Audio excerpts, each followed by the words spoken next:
Hello, everybody. I'm Christian Wilson, and welcome to What's Still. Let's get right to this week's topics.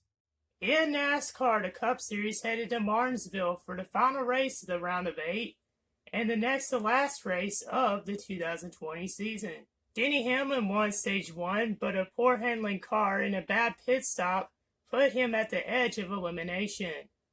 Chase Elliott, needing a win to get in, led a race-high 236 of 500 laps. He had a scare when a near pit road penalty almost ended his chances. Kevin Harvick was down almost 2 laps, but he was able to rebound, but was still underneath the cut line. Martin Truex Jr.'s hopes ended when he pitted for vibration and finished 22nd. Elliott took home the win and advanced to the championship 4.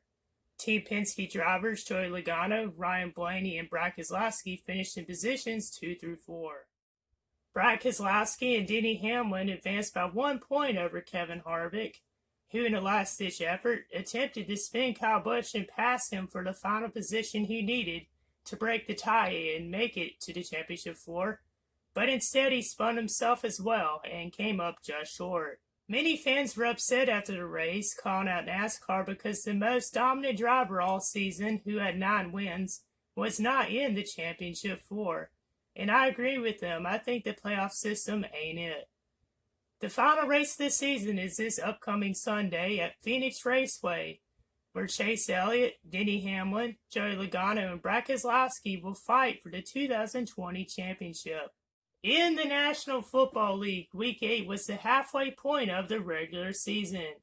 Some of the top games were the Vikings' 28-22 upset of the Packers, Buffalo's 24-21 win over New England, the Dolphins' 28-17 win over the Rams, Cincinnati's surprise 31-20 win over Tennessee, Pittsburgh remaining undefeated with a 28-24 win over Baltimore, the Saints' 26-23 overtime win over the Bears, the Seahawks' 37-27 win over the 49ers, and on Monday Night Football, the Tampa Bay Buccaneers sneaking out a 25-23 win over the New York Giants.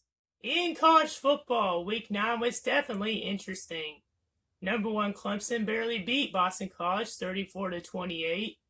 Tigers quarterback Trevor Lawrence was out because he had contracted COVID-19, and he'll be out for their matchup against number 5 Notre Dame this coming Saturday. Meanwhile, in other games, number 2 Alabama beat Mississippi State 41-0. Number 2 Ohio State beat number 18 Penn State 38-25. Number 6 Oklahoma State was upset by Texas in overtime 41-34. Number 7 Cincinnati cruised over Memphis 46-10. Michigan State upset number 13 Michigan 27-24. Virginia upset North Carolina 44-41. West Virginia shocked number 16 Kansas State 37-10. Number 24 Oklahoma blew out Texas Tech 62-28. Auburn slammed LSU 48-11. Virginia Tech beat Louisville 42-35. And TCU beat rival Baylor 33-23.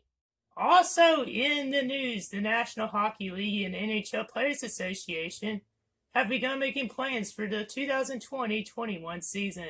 They're still trying to decide on where they'll have the games due to coronavirus restrictions still in place in some of the team cities. They had played the final games and playoffs in Edmonton and Toronto, Canada to finish the 2019-2020 season. In the National Basketball Association, Mike D'Antoni, former NBA player Amari Stoudemire, and Ime Udoka joined the Brooklyn Nets as assistant coaches. The Nets have made multiple off-season changes, the biggest being the hiring of Steve Nash to become their head coach.